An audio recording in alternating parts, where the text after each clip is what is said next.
So we got Josh here from Van Roy Pool. He's the pool specialist, more like a pool doctor. He's going to lead us through a 3-step process on how to properly close your pool. You want to let us know what it is, Josh? It's a pretty easy process. The first thing we're going to do is we got to drain down the water to about 6 inches below the return jets. The reason why we do that is to make room for rain and snow during the winter so that in the springtime your pool's not overflowing. So we're going to set up our 3-inch thrash pump in order to get that water pumped out and the water lowered to the level that we need. Cool. So what exactly are the 3 steps in closing the pool? Main 3 steps is 1, lower the water, 2, evacuate all the water. So you want to make sure that you're getting water out of every possible area of the pool. That's including the pipes, the pumps, filters, heaters, everything. If there's water inside of anything, that leaves a chance for freezing and damage over the winter. Last and not least is to basically plug everything up to make sure that no water gets in after we've done the evacuation process. Great. So let's continue on and get the process started. Thanks, Josh. No problem.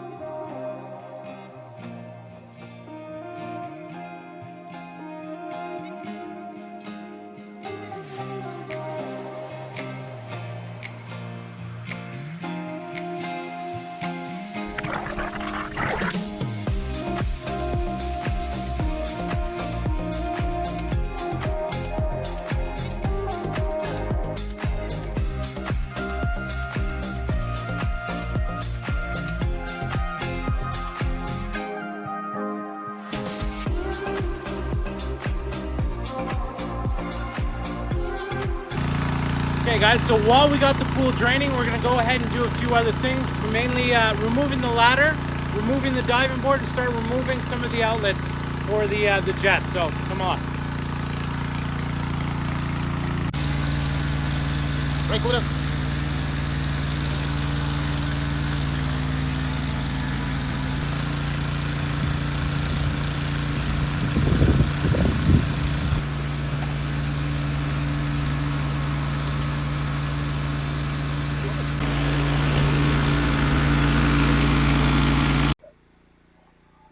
All right, Josh, so I guess we're going to start on step 2 here. Yeah, so now what we need to do is we need to evacuate all the water from all the equipment.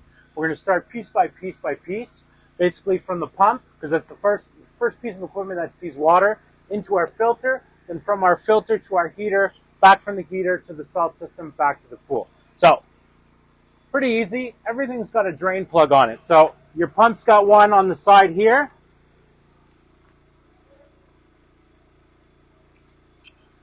And it's got another one in the front for the basin for the basket. So Josh, do we leave that pump there all winter, or do we have to put it away, or what do we do? It's optional. You can leave the pump. You can leave the pump out for the winter. They are designed to be subjected to the elements of winter. Some people put tarps over them. Some people bring them inside just for peace of mind, but they can stay outside with no worry. So, once we've got the plugs out of the pump, we're going to take the plug off the filter as well and drain the barrel. So basically getting rid of all the water. That's it. I see some steam coming out of there. What's going on with that? Well, that's basically, there's no more water in there, so that's just, it's almost like vapor that you see. Oh, so you're pressurizing the system at the moment. Yeah, so what I've done is, on the skimmer side, I've put a leaf blower into the pipes in order to push all the water through the system.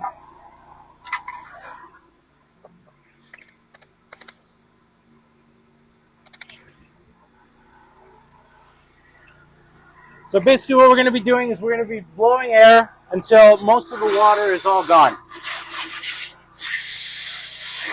Now it's best to try and get 100% of the water out, but technically as long as 50% of it is out, you should be safe. Safe from your pipes cracking or whatever, right? Yeah, because when water freezes, it doubles in capacity. So as long as the pipe is at least 50% drained, that water has room to grow without bursting the pipe.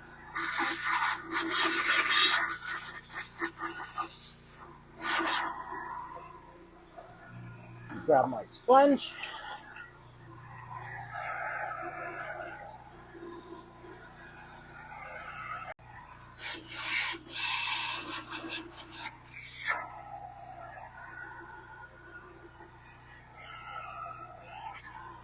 Okay, once most of the water's out, we're going to put the lid back on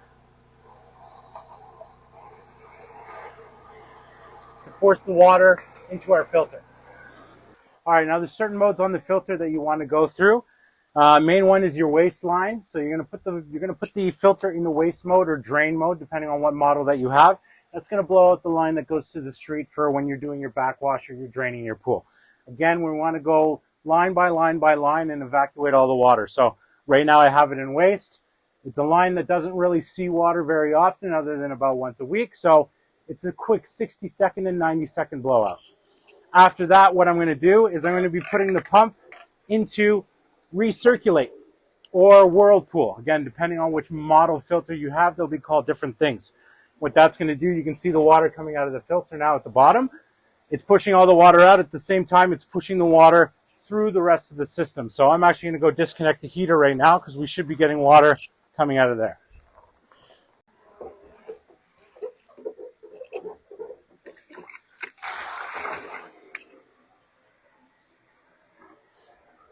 Well, that's quite a bit of water in there. That would cause some damage if that froze. Absolutely, and this is one of the most expensive pieces of equipment that you have. A heater can run you anywhere from $4,000 to $6,000. So you really want to make sure that you're emptying this properly. We actually, as an extra precaution, we will take our blower and go directly into the heater to make sure that everything is out. Some people like to put antifreeze inside the heater. We don't do that. The main reason being is in the springtime, you don't want the antifreeze to go back into the pool. It can mess with the chemicals that are trying to work to get your pool clean. So the only place we're really putting antifreeze is in the skimmer, and that gets flushed out on waste mode in the spring. Nothing else really needs antifreeze. So once this is blown out,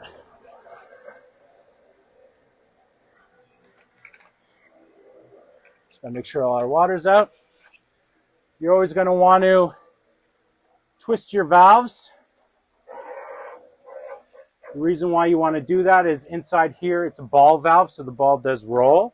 There is water that gets around that ball, so you want to give this a couple turns back and forth just to make sure all that water does get out.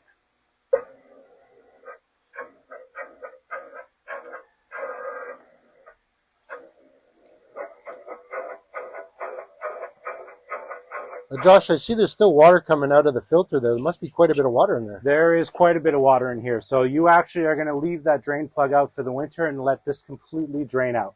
It's okay to leave the plug out. A lot of people think, oh, well, there's going to be water and everything that gets in. It's very minimal amounts, so it's nothing to worry about. All right, so now that our skimmer's blown out, the last thing for us to do is to just dismantle everything. So we want our two plugs, drain plugs from the pump. We want our drain plug from the bottom of the filter. You're going to want to take off the pressure gauge. And you're going to want to take off the glass vial for the waste. Okay, you're going to put the filter mode in winter if it has.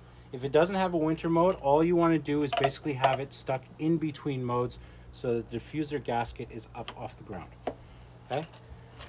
So that we don't lose anything. I put everything inside the pump basket and I stick it back inside the pump.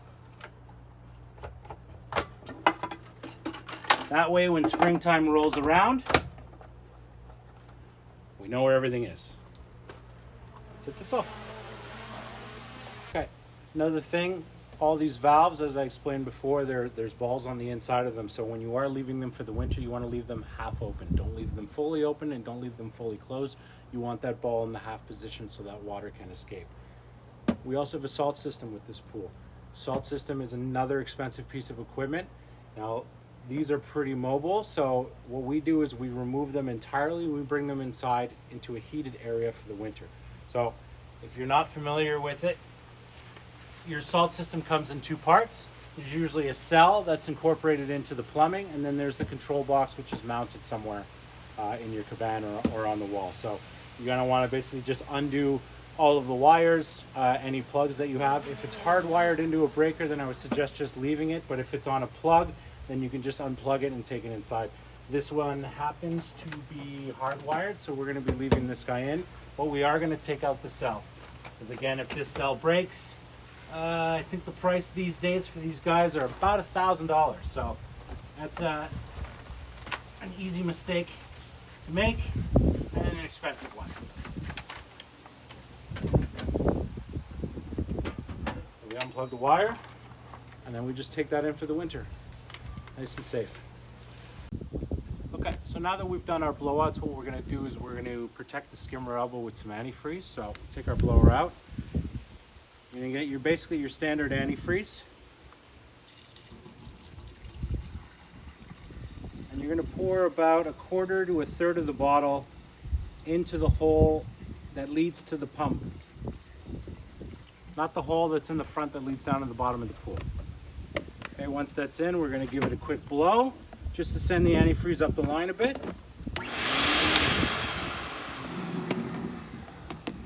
And now we're going to seal off the pipe with our winter plug. Make sure that you put some of the plumber's tape or Teflon tape on it. You only need to give it about 6 to 8 lengths around.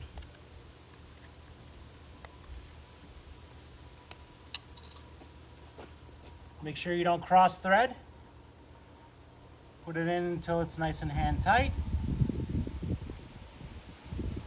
And then tighten it up with a pair of pliers, or we have a specialized stem that attaches to the plug.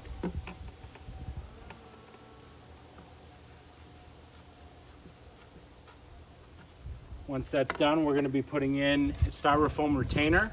Purpose of this is when eventually water does get in this basin, if it gets in before the freeze of the winter, this will act as a spacer for the water. So when the water does freeze, instead of expanding outwards and breaking your skimmer, it's going to squeeze the styrofoam and protect your skimmer. So you want to make sure that you put one that fits all the way down into the basin, and then another one that's going to go in the mouth of the skimmer. And that's it, that's all. We put a plastic bag over the lid of the skimmer just to keep any rainwater or anything out before the freeze. And now your skimmer's closed.